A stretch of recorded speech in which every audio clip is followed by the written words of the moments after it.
ఓం శ్రీమాత్రే నమ. ఆయలూరు టీవీకి స్వాగతం. నా పేరు మురళీధర శర్మ. నేను హైదరాబాద్ మణికొండలో ఉన్నటువంటి గోల్డెన్ టెంపుల్ వద్ద నివాసం ఉంటుంటాను. ఈరోజు మనము ఈ వీడియో ద్వారా మన జాతకములో రాహుగ్రహం యొక్క ప్రభావం ఎలా ఉంటుంది, ఒకవేళ రాహుగ్రహ ప్రభావం నిజంగా తీవ్రంగా ఉంటే దాన్ని ఎలా తగ్గించుకోవాలి, అసలు రాహుగ్రహం అన్నది కేవలం అశుభ ఫలితాలు మాత్రమే ఇస్తుందా, లేక శుభ ఫలితాలను కూడా ఇస్తుందా, ఎప్పుడు ఎటువంటి ఫలితాలను ఇస్తుంది ఈ రాహుగ్రహము అన్నటువంటిది తెలుసుకుందాం. మనం ఇక్కడ ముఖ్యంగా ఒక విషయం గుర్తుపెట్టుకోవాలి. జాతక భాగంలో, జ్యోతిష శాస్త్రములో ఏదైనా ఒక గ్రహము బాగలేదు, బలంగా లేదు, లేక దుష్ట ఫలితాలను ఇస్తుంది అంటే అదేదో మనము శిక్షగా భావించకూడదు. ఆ యొక్క ఇబ్బందుల వల్ల, ఆ వస్తున్నటువంటి సమస్యల వల్ల మన జీవన మార్గాన్ని ఎలా మార్చుకోవాలి అనేటువంటిది మనం ప్రయత్నం చేయాలి.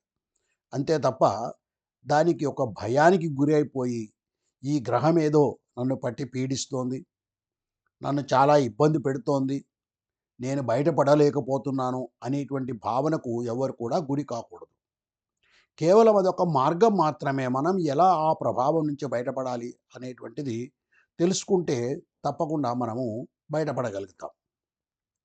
ఇప్పుడు రాహువు గురించి మనం తెలుసుకోవాలి అని అనుకున్నాం.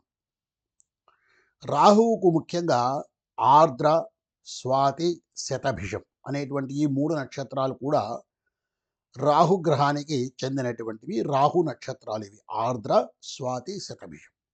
అంటే ఏంటి? ఈ నక్షత్రాల్లో పుట్టినటువంటి జాతకులు వారి జీవిత ప్రారంభములోనే, అంటే రాహు దశతోనే వాళ్ళ జీవనం ప్రారంభమవుతుంది.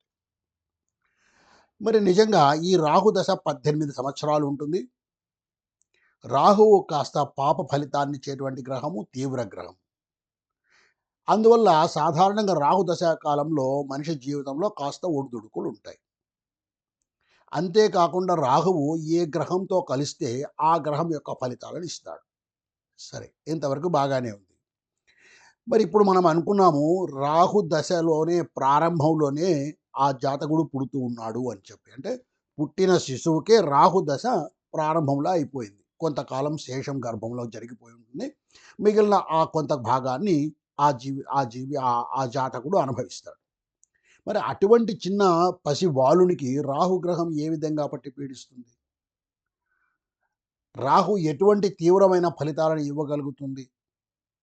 ఇక్కడే మనం ఆలోచన చేసుకోవాలి. అతి చిన్న వయసులో ఉన్నటువంటి ఆ చిన్నవాడికి, ఆ బాలుడికి లేదా ఆ జాతకుడికి ఈ రాహుగ్రహం యొక్క ప్రభావము చాలా తీవ్రంగా ఉండి, వాడి కెరీర్‌ని ఏదో పాడు చేసి, లేదా వాడికేదో ఆర్థిక ఇబ్బందులు కలిగించి, అలాంటి పరిస్థితి ఉండే అవకాశమే లేదు. పోనీ ఈ జాతకం తండ్రి మీద ప్రభావం చూపిస్తుందా అంటే, అలా అనుకోవటానికి వీల్లేదు. ఎందుకంటే తండ్రి జాతకము, తన యొక్క గ్రహస్థితి దాని మీద ఆధారపడి ఉంటుంది. చాలా కొద్ది మాత్రమే తండ్రి జాతకం మీద ప్రభావం ఉంటుంది. ఈ జాతకుడి యొక్క జాతకంలో తండ్రి స్థానం ఎలా ఉంది, తండ్రి స్థానానికి సంబంధించినటువంటి గ్రహాలు ఎలా ఉన్నాయి, వీటన్నిటి వల్ల ఆ తండ్రి జాతకం మీద కొంత ప్రభావం ఉంటుంది. మరి ఇప్పుడు ఈ చిన్న జాతకుడికి, ఇప్పుడే పుట్టినటువంటి ఈ శిశువుకు రాహుదశ ఏ విధంగా ప్రభావం చేస్తుంది? ఆర్థిక సమస్యలు సృష్టించలేదు వాడికి. లేదా వాడికి ఉద్యోగానికి సంబంధించిన సమస్యలు సృష్టించలేదు. అంటే కేవలం ఏదో చిన్న చిన్న అనారోగ్యాలు రావటం, ఇలాంటివి జరిగే అవకాశం ఉంది. ఇదే రాహుదశ ఏదో మధ్య వయసులో వచ్చిందనుకోండి, అంటే ప్రారంభంలో ఆర్ద్ర నక్షత్రంలో కాకుండా మరి ఏదో నక్షత్రంలో పుట్టాడు, మధ్యలో రాహు దశ వచ్చింది ఏదో మధ్య వయసులో. అప్పుడు కాస్త ఆ గ్రహం యొక్క స్థితిని బట్టి, ఆ గ్రహం ఉచ్చ స్థితిలో ఉందా, నీచ స్థితిలో ఉందా, లేదా వేరే ఏ గ్రహాలతో కలిసి ఉంది, ఏ గ్రహాల దృష్టి ఉంది అనేటువంటి వాటి మీద ఆధారపడి ఈ రాహుగ్రహం యొక్క ప్రభావం ఉంటుంది. నేను చెప్పేది ఇక్కడ స్పష్టంగా దయచేసి అర్థం చేసుకోండి. ఆందోళన చెందడానికి ఇక్కడ ఏమీ లేదు. ఆ రాహుగ్రహం యొక్క స్థితి అలా ఉండడం వలన మనకు కాస్త ఇబ్బందులు కలుగుతూ ఉన్నాయి. దాన్ని మనం ఎలా బయటపడాలి? అనేటువంటిది ఆలోచన చేయాల్సిందే తప్ప, రాహుగ్రహం ఏదో మనల్ని పట్టి పీడిస్తోంది అని చెప్పేటువంటి ఆందోళనకు గురి కావు. సరే. మరి రాహువు ఎలాంటి ఫలితాలను ఇస్తాడు అంటే, ఈ మొత్తం ఫలితాలను ఒక 5 భాగాలుగా చేసి చూశాను నేను. రాహు అనేటువంటి వాడు ఒక రకమైనటువంటి మాయను, కోరికను సృష్టించేటువంటి ఒక గ్రహం ఇది. మన చుట్టూ ఒక మాయను సృష్టిస్తాడు. దీనివల్ల ఏమవుతుందంటే, మనకు అపారమైనటువంటి కోరికలు కలగడము, లౌకిక భోగాల పట్ల ఎక్కువ అతిశయక్తి ఆశయం ఉండడము, ఎక్కువ కోరిక ఉండడము, ఎక్కువ ఇష్టం ఉండడము అన్నటువంటివి కలుగుతాయి. ఇప్పటికే మనము రాహుగ్రహాన్ని గురించి తెలుసుకున్నాం కాబట్టి, మన జాతకంలో రాహువు ఇలాంటి ప్రభావాన్ని కల్పిస్తున్నాడు అన్నట్టుగా మనం అర్థం చేసుకున్నాం కాబట్టి, ఇక్కడ మనమే ఒక ఆలోచనను మనకు చేసుకొని, లేక సరైనటువంటి వాళ్ళను సంప్రదించి, ఇలా ఈ గ్రహ ప్రభావం వల్ల లౌకిక భోగాల పట్ల నాకు అతిశయోక్తి లేదా ఆశయం కలుగుతోంది, లేదా ఇచ్చ ఎక్కువగా ఉంటోంది. దీని వలన నేను ఇబ్బంది పడుతున్నాను. దీన్ని ఎలా తగ్గించుకోవాలి అని మనమే ఒక ప్లానింగ్ చేసుకొని దీన్ని తగ్గించుకోవచ్చు. అలాగే రాహువు అశుభ ప్రభావాన్ని ఇస్తాడు. ఎలా ఇస్తాడు?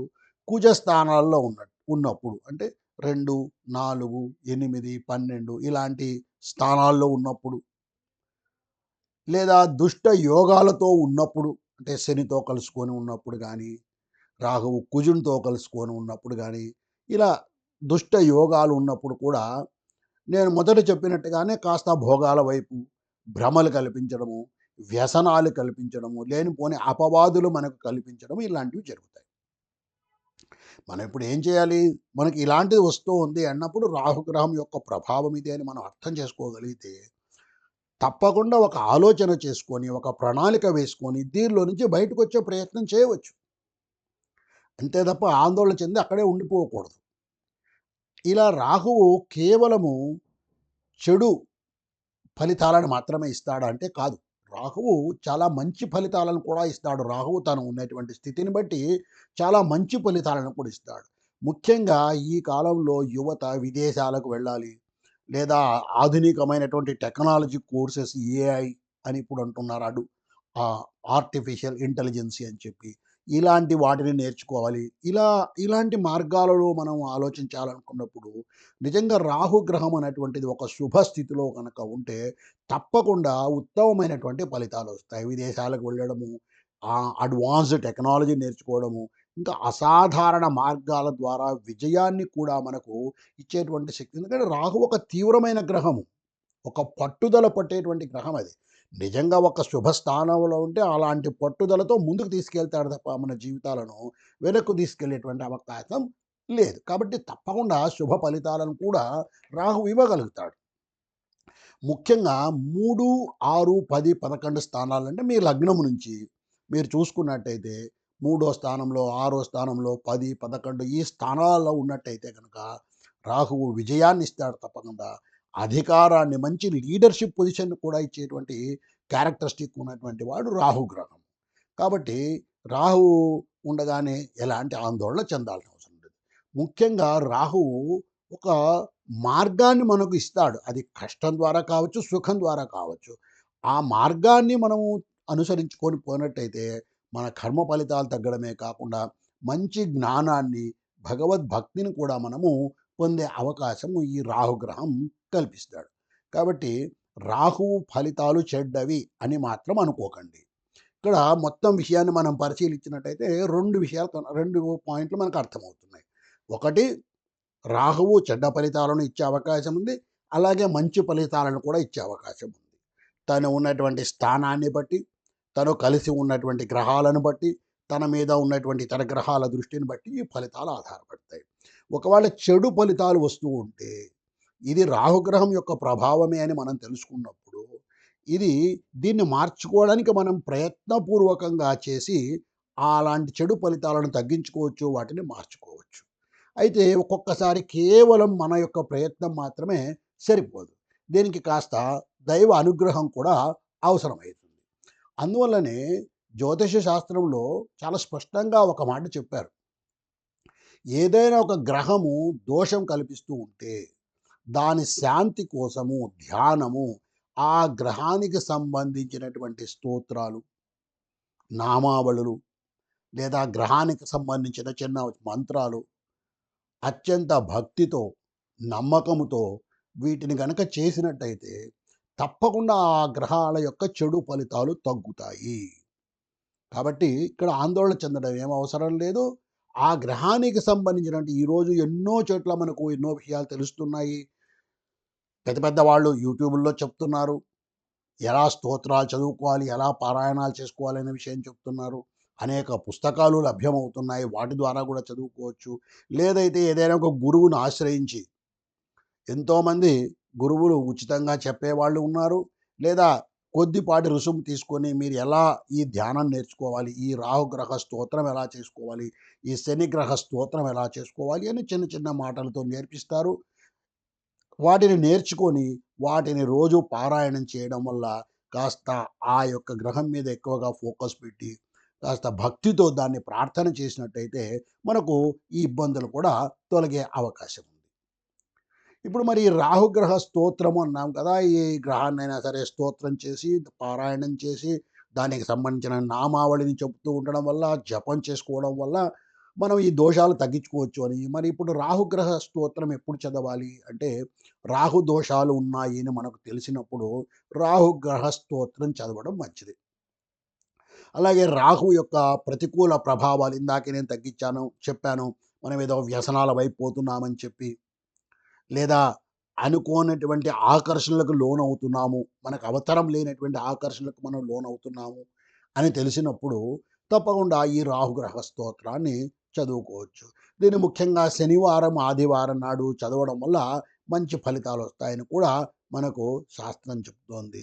రాహుగ్రహం బాగలేదు, కేతుగ్రహం బాగలేదు అంటే ఎక్కడికో పరిగెత్తుకొనెళ్ళి ఏదేదో వందలు, వేలు, లక్షలు ఖర్చు పెట్టుకొని పూజలు చేయించాలి. ఒక ప్రత్యేకమైన స్థానంలో పూజలు చేయించాలి. తప్పకుండా స్థాన బలం అన్నటువంటిది ఉంటుంది. ఒక భగవంతుడిని మనము కాశీలో విశ్వేశ్వరుని సందర్శించడానికి లేదా మన ఇంట్లో ఉన్నటువంటి శివలింగానికి అభిషేకం చేయడంలో తేడా ఉంటుంది. కానీ అంతగా పరిగెత్తుకొని వెళ్ళవలసినటువంటి అవసరం ఏం లేదు. ముందుగా మనం ఏం చేయాలి? మన ప్రయత్నాలేమిటి? మనము ఈ రాహుగ్రహ దోషం కొరకు మన ఇంటి చుట్టుపక్కల ఎన్నో నవగ్రహ గుడులుంటాయి. వాటికి వెళ్ళవచ్చు. శివాలయానికి వెళ్ళవచ్చు. అక్కడ ఒక 5 నిమిషాలు కూర్చొని భగవంతుని ధ్యానం చేసుకోవచ్చు. ఈ రాహుగ్రహ స్తోత్రం చేసుకోవచ్చు. ముందుగా ఇలాంటి ప్రయత్నాలు చేయాలి మనం. ఇలాంటి ప్రయత్నాలు చేయకుండా కాస్త కష్టం వచ్చిందనగానే భయపడిపోయి, ఆందోళన చెందిపోయి, పరిగెత్తుకొని వెళ్ళి ఏదో ఆ గుడిలో పూజలు చేస్తే మంచిది, ఈ గుడిలో పూజలు చేస్తే మంచిది, కేరళకు పోతే మంచిది, లేకపోతే ఇంకొక గుడికి వెళ్తే మంచిది. గుడికి వెళ్ళడం అన్నది మంచిదే. కానీ ఆందోళనతో, భయంతో అక్కడికి వెళితే మాత్రమే నాకు ఈ గ్రహస్థితి బాగుపడుతుంది అన్నటువంటి ఆలోచనను మనం తగ్గించుకోవాలి. మన ఇంటి దగ్గర గూడా అదే భగవంతుడు ఉంటాడు. మన ఇంటి దగ్గర ఉన్నటువంటి దేవాలయంలో అదే భగవంతుడు, అదే రూపం ఉంటుంది. కాబట్టి ముందుగా దాని మీద ఆ భక్తి కుదుర్చుకొని, ఈ దోషాన్ని ఎలా తగ్గించుకోవాలి అనే దానికి మనము ప్రయత్నం చేయాలి. ఇది ఇప్పుడు మనము రాహుగ్రహ పంచరత్న స్తోత్రము అని చెప్పి కేవలము 5 స్తోత్రాలు, 5 శ్లోకాలు 5x2 10 వాక్యాలుంటాయి. ఈ 10 వాక్యాలను ప్రతిరోజు తప్పకుండా చదువుకోవడం వల్ల, ముఖ్యంగా శని, ఆదివారాలు మనం చదువుకోవడం వల్ల తప్పకుండా ఉత్తమమైనటువంటి ఫలితాలు వస్తాయి. మీకు గనక రాహుగ్రహం వల్ల ఇబ్బంది కలుగుతూ ఉంటే, రాహుగ్రహం చెడు ఫలితాలను మీకు ఇస్తూ ఉంటే, ఇప్పుడు నేను ఈ శ్లోకాలను ఒక్కొక్క మాట ముందుగా చెప్తాను. మీరు పలకడానికి ప్రయత్నం చేయండి. ఆ తరువాత పూర్తిగా ఈ వాక్యాన్ని కూడా మరి చెప్తాను. ఆ విధంగా 5x2 10 వాక్యాలు గూడా చెప్తాను. మీరు ముందుగా పలికి, ఆ తరువాత దీన్ని మీరు అభ్యాసం చేయడం వల్ల మీకు నోటికొచ్చేస్తుంది. కేవలం 2 నిమిషాలు పడుతుంది ఈ రాహుగ్రహ పంచరత్న స్తోత్రం చదువుకోవడానికి. ఇప్పుడు మనం ప్రయత్నం చేద్దాం.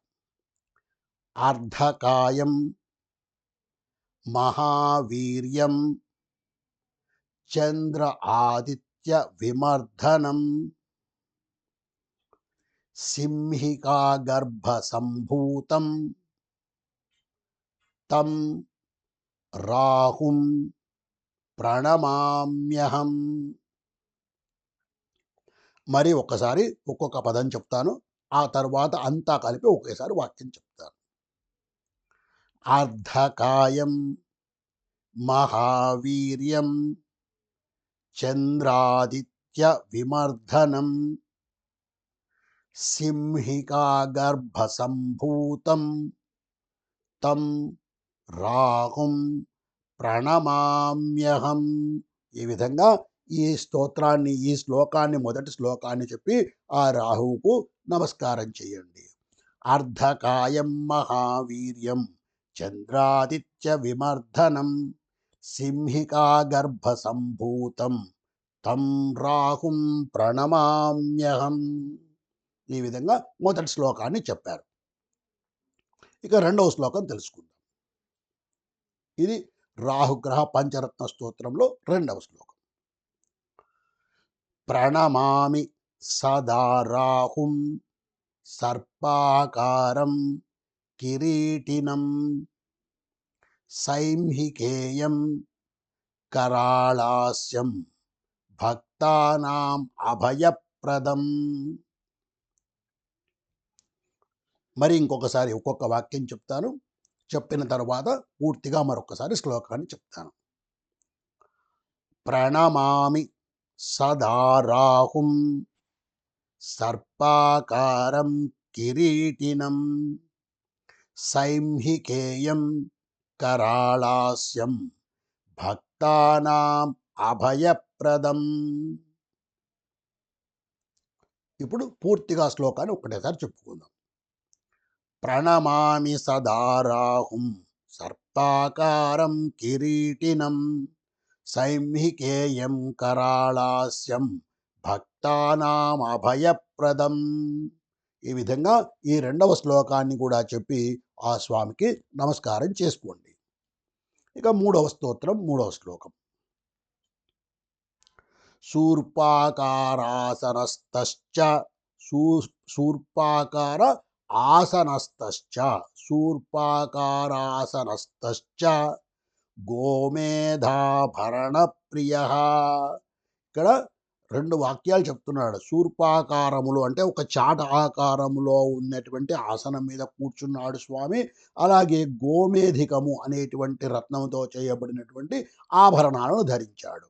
ఎలాగా? శూర్పాకార ఆసనస్తశ్చ గోమేధ ఆభరణ ప్రియ మాష ప్రియ కాశ్యప ఋషి నందనో భుజగేశ్వర.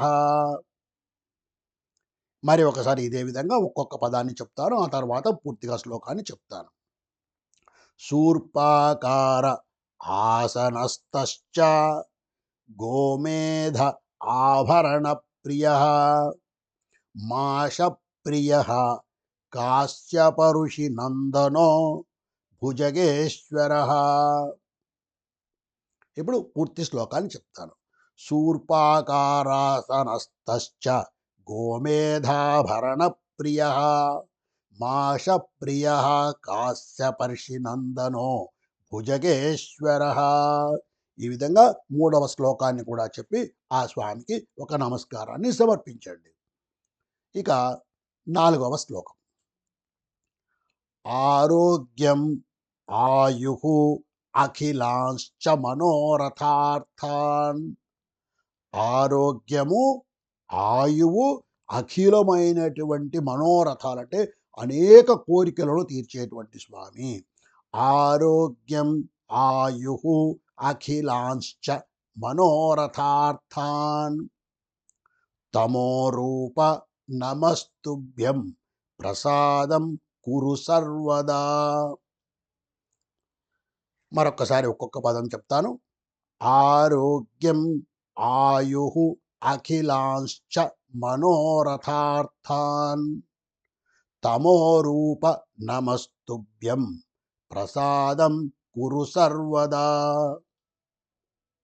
ఇప్పుడు పూర్తి శ్లోకాన్ని ఒకేసారి చెప్తాను.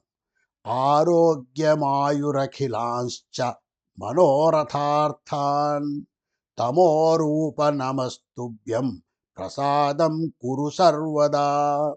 ఈ విధంగా నాలుగవ స్తోత్రాన్ని కూడా చెప్పి ఆ స్వామిని మనసులో ధ్యానం చేసుకొని మరొక నమస్కారాన్ని సమర్పించండి. ఇక ఐదవది చివరి శ్లోకం. ముందుగా ఒక్కొక్క పదం చెప్తాను. ఆ తరువాత పూర్తి శ్లోకాన్ని చెప్తాను. కరాళవదనం ఖడ్గ చర్మ శూలవరాన్వితం నీలసింహాసనం ధ్యాయేత్ రాహుం తం చ ప్రశాంతయే. ఓ స్వామి, నువ్వు ప్రశాంతంగా ఉండు, నాకు ప్రశాంతతను కల్పించు. ఎలాగా? కరాళవదనం ఖడ్గ చర్మ శూల వరాన్వితం నీలసింహాసనం ధ్యాయే రాహుం తంచ ప్రశాంతయే. ఇప్పుడు పూర్తి శ్లోకాన్ని చెప్తాను. కరాళవదనం ఖడ్గ చర్మ శూల వరాన్వితం నీలసింహాసనం ధ్యాయే రాహుం తం చ ప్రశాంతయే. అయిపోయింది. ఈ విధంగా 5 శ్లోకాలు.